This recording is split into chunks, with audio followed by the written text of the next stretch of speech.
Welcome to ఈహా TV. విద్యావంతుడు, ఉన్నత ప్రమాణాలు కలిగినవాడు, ఉన్నత వంశంలో ఉద్భవించినవాడు, లావు రత్తయ్య గారి వారసుడు, రాజకీయ వారసుడు, విద్యా వారసుడు లావు శ్రీకృష్ణదేవరాయలు. నిన్న ఆయన చేసినటువంటి వ్యాఖ్యలు ఒకంత విస్మయానికి గురి చేసిన, ఓటమిని పూర్తి స్థాయిలో అంగీకరించినటువంటి విధంగా ఉందని చెప్పచ్చు. ఒక ఎడ్యుకేషనల్ ఇన్స్టిట్యూషన్ నడుపుతున్నటువంటి ఒక మహోన్నత వ్యక్తిగా గుర్తించి, రాజకీయ ప్రస్థానానికి అడుగులు వేయించి, అన్నప్రాసన చేయించి, నిలబెట్టి భారీ మెజారిటీతో వైసీపీ నుంచి గెలిచినటువంటి లావు శ్రీకృష్ణదేవరాయలు ఒక యువ నాయకుడు,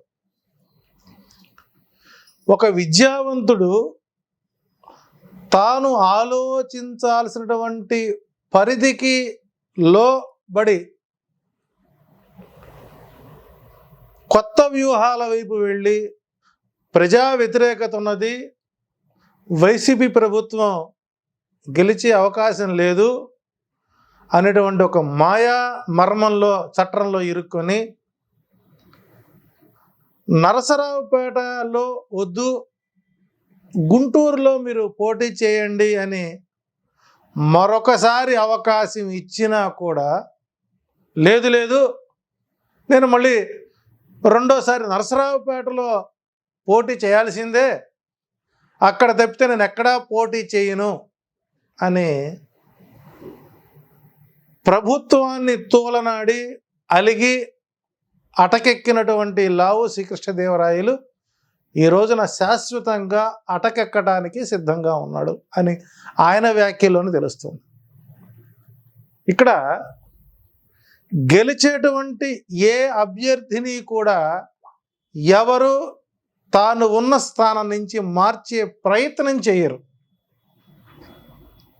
ఇక్కడ నరసరావుపేటలో లావు శ్రీకృష్ణదేవరాయలకు కొంత వ్యతిరేకత ఉన్నది, ఈసారి బీసీలకి అక్కడ అవకాశం ఇద్దాం, సేమ్ కమ్యూనిటీ కాబట్టి గుంటూరులో అవకాశం ఉంటుంది అనేటువంటి ఒక మహోన్నతమైన ఆలోచన చేసినటువంటి సందర్భంలో పూర్తి స్థాయిలో లేదు లేదు నేను ఇంకా ఆలోచిస్తున్నాను, కార్యకర్తలతో మాట్లాడుతున్నాను, అంతర్గత సమావేశాలు పెట్టుకున్నాం కాబట్టి మేము ఆలోచించి చెబుతామని మరుసటి రోజే పోయి తెలుగుదేశం ఆఫీసులో కండవా కప్పుకొని ఈ రోజున వైరాగ్యపు భాషణ చేస్తున్నటువంటి లావు శ్రీకృష్ణదేవరాయలని మరి విద్యావంతుడు అనుకోవాలా, మరి ఎవరు అనుకోవాలనేది ప్రజలు ఒక ప్రశ్న వేసుకోవాల్సిన అవసరం పడేది.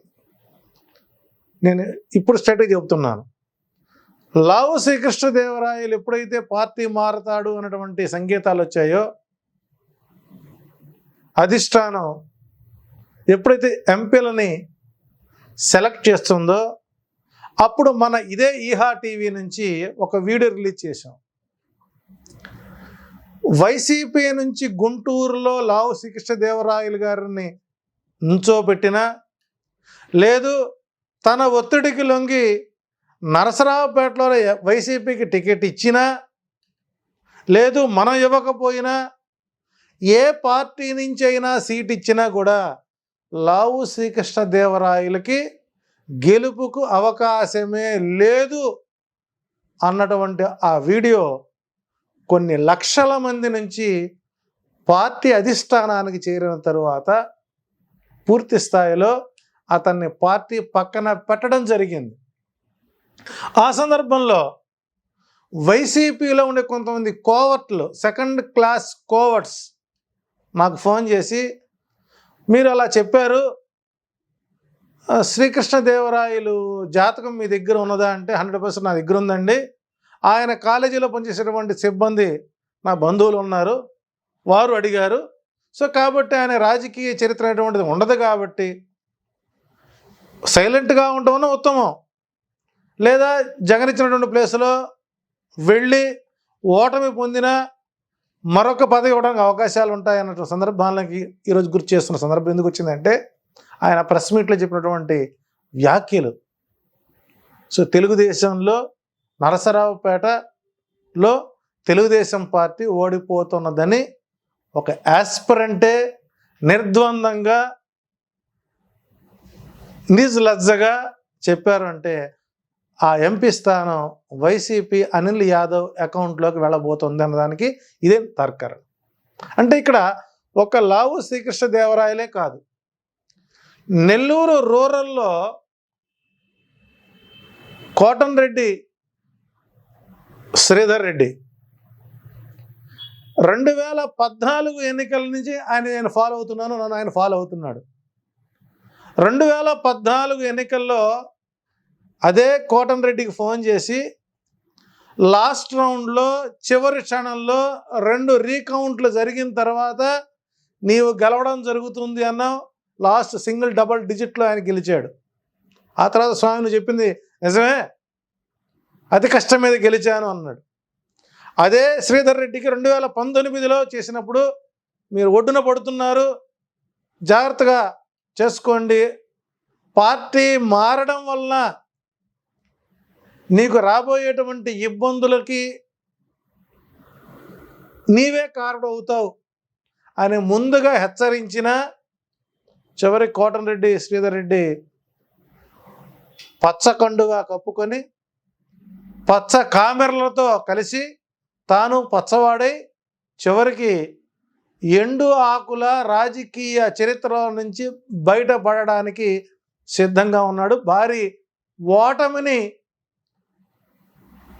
కోటంరెడ్డి శ్రీధర్ రెడ్డి మూట కట్టుకుంటున్నాడు. అంటే ఒక వ్యక్తిని గౌరవించి తన వెంట నడిచినటువంటి వారికి పదవులు ఇచ్చి నిలబెట్టి మంచి మెజారిటీతో గెలిపిస్తే డబ్బులకు కకృతిపడి మీకు అవకాశాలు ఇవ్వటం లేదని ప్రభుత్వంపై అలిగి బయటకు వచ్చి ప్రభుత్వంలోనే ఉంటూ ప్రభుత్వానికి వెన్నుపోట్లు పడితే తల్లి పాలు దాగి రొమ్ము గుద్దేటువంటి నాయకులు ఎవరైతే ఈ వైసీపీని వదిలి టీడీపీ పార్టీలో చేరినటువంటి కోటంరెడ్డి శ్రీధర్ రెడ్డి లాంటి వారు కానీ అసలు ఒక పదవిని క్రియేట్ చేసి రాజ్యసభలో ఒక మహోన్నతమైనటువంటి పదవిని ఇచ్చి వేమిరెడ్డి ప్రశాంత్ రెడ్డి గారు కానివ్వండి, వేమిరెడ్డి ప్రభాకర్ రెడ్డి గారు కానివ్వండి, వీళ్ళందరూ అంటే నెల్లూరు అనగానే రెడ్ల రాజ్యంగానే ఉండాలా, బడుగు బలహీన వర్గాలు మైనారిటీలు పదవులు అనుభవించకూడదా? మీరు ఎంపీగా మీకు ఇచ్చినప్పుడు ఒక ఎమ్మెల్యే ఒక మైనారిటీకి ఇచ్చినప్పుడు మీకు వచ్చే సమస్య ఏంటి అంటే ఆ మైనారిటీ పక్కన నుంచొని మీరు ప్రచారం చేయడానికి మీకు అవమాన భారం కలిగింది.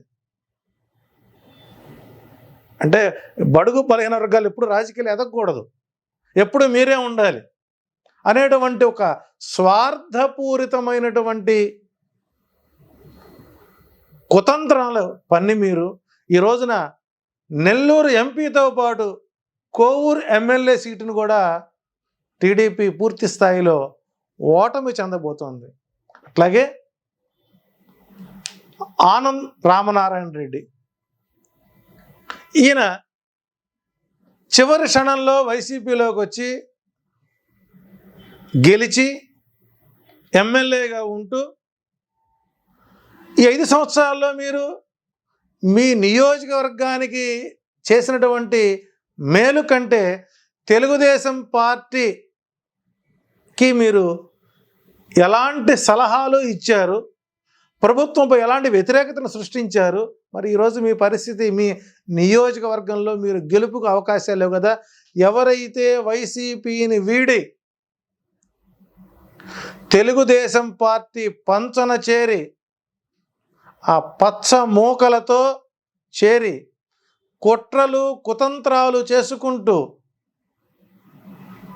అధికార పార్టీని విమర్శిస్తున్నారు. మిమ్మల్ని అందరూ ప్రజలు నిశితంగా గమనిస్తున్న విషయాన్ని గమనించుకోవటం లేదు. పిల్లి పాలు తాగుతూ నన్నెవరూ చూడలేదులే అనుకుంటే మాత్రం అది ఒకటి పొరపాటు. దానికి నిదర్శనమే లావు శ్రీకృష్ణదేవరాయల యొక్క వ్యాఖ్యలు. అట్లాగే టీడీపీ అంతర్గత సమావేశంలో రొచ్చుగుంటలతో వ్యాపారం చేసినటువంటి రొచ్చు చౌదరి, జయరాం చౌదరి గారి వ్యాఖ్యలు. అంటే అగ్రవర్ణాల వారికి ఓటు వెయ్యకపోతే వెధవలుగా మాట్లాడతారా, వాళ్ళ డబ్బులతో ఇసిరిపిచ్చి కొడతారా, ఇది మీ అహంకారానికి పరాకాష్ఠకు చేరిందనడానికి మీలో జరుగుతున్నటువంటి అంతర్మథనమే మీ ఓటమికి అంగీకారం. ఒకటే గుర్తుపెట్టుకోండి, 47 స్థానాల్లో తెలుగుదేశం పార్టీకి డిపాజిట్లు లేకుండా చేసేటువంటి విధంగా మీరు తయారు చేసుకున్నారు. మాకు ఏ పార్టీ అయినా ఒకటే. ఎప్పుడైతే జనసేనని టీడీపీ చంకలో చేర్చుకుందో, ఆ చంకలోకి బీజేపీ వచ్చి చేరిందో, ఆ రోజే మీ టీడీపీ పతనం మొదలైంది. లేదు మీరు ఇండిపెండెంట్గా వచ్చినట్లయితే 2024లో ప్రభుత్వాన్ని నిర్మాణము చేయగలిగినటువంటి స్థాయిలో ఉన్న మీరు, మీ నెత్తిన ఎప్పుడైతే శని కూర్చుందో, ఆ శనికి మరొక శని తోడైందో, మీ పతనానికి మీరే నాంది పలికారు. 136 సీట్లతో టీడీపీ అధికారంలోకి వచ్చేటువంటి అవకాశాన్ని ఓవర్ కాన్ఫిడెన్స్తో మీరు కేసుల నుంచి తప్పుకోవడం కోసం, అరెస్టుల నుంచి తప్పుకోవడం కోసం మీరు ఆడినటువంటి చిన్న మాయా నాటకం చివరికి జగన్నాటకానికి నాంది పలికింది. కాబట్టి కాగల కార్యం గంధర్వులు తీర్చనడానికి మీరు చేసుకున్నటువంటి మీ పనులే మీ పాలిటి శాపాలుగా మారడంలో ఎలాంటి సందేహం లేదు. ఇటు హిందూపురంలో కానీ, అటు పిఠాపురంలో కానీ, ఇటు మంగళగిరిలో కానీ, అటు కుప్పంలో కానీ నలుదిశల నాయకుల యొక్క ఓటమి మీకు ప్రాణ సంకటంగా మారి అవమాన భారంతో ఆత్మహత్య సదృశంగా మారినటువంటి పని చేసుకున్నది ఎవరంటే 40 సంవత్సరాల ఇండస్ట్రీ అని చెప్పుకున్నటువంటి చంద్రబాబు నాయుడు ఎక్కడో ఒక తెలియనటువంటి మానసిక బలహీనతో జనసేనను కలుపుకోవడం, జనసేన ప్రోద్బలంతో బీజేపీని తెచ్చుకోవడం, అదే మీ పాలిటి పెను ప్రమాదంగా మారి ఈరోజు మీరు పతనపు అంచులకు రావడానికి కారణమైంది. రేపు ఓటమి అనంతరం చంద్రబాబు గారు చెప్పిన వాక్యం ఏంటంటే, నేను చారిత్రాత్మక తప్పు చేశాను, పవన్ కళ్యాణ్ మాట విని ఇతనికేదో బలుపు ఉందని నిన్న చెప్పాడు కదా. నెత్తిన రూపాయి పెడితే పావలాకు కూడా కొనేటువంటి వ్యక్తి కాదు పవన్ కళ్యాణ్ అని మనసులో మాట బయటకు వస్తున్నాయి ఇప్పుడిప్పుడే. వీటన్నిటికి కారణం ఏంటంటే చారిత్రాత్మక తప్పు, అధికార పీఠానికి అంచులకు వెళ్ళినటువంటి తెలుగుదేశం పార్టీ జనసేనతో కలిసి బీజేపీ మద్దతు తీసుకుని వారి గోతిలో వాళ్లే 175 అడుగులు తవ్వుకున్న పరిస్థితి కనపడింది.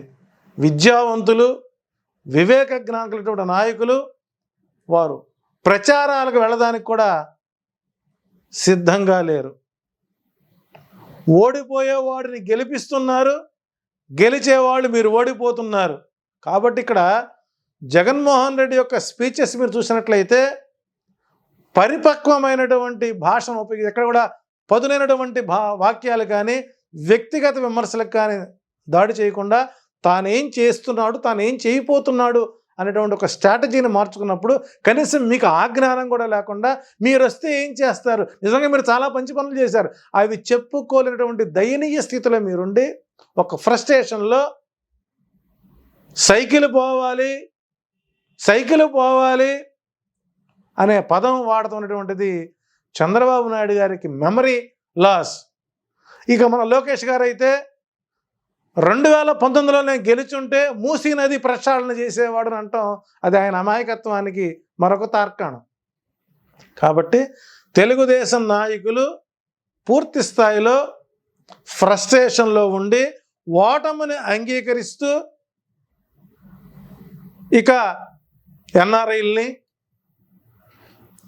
దించుకుంటూ పూర్తి స్థాయిలో డబ్బుతోనే రాజకీయం చేద్దాం అనే స్థితికి వచ్చేశారు. కాబట్టి ఆంధ్రప్రదేశ్లో తెలుగుదేశం కార్యకర్తలకు డబ్బులు పంచుకున్నా కూడా వారు వైసీపీకే ఓటేస్తారు.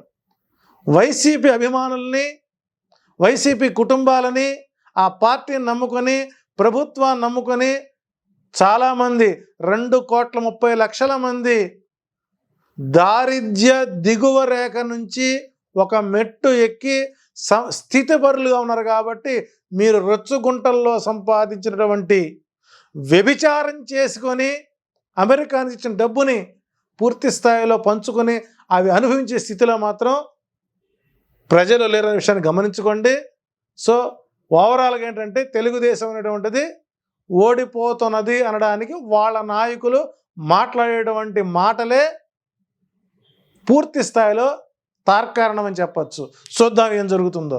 శుభం.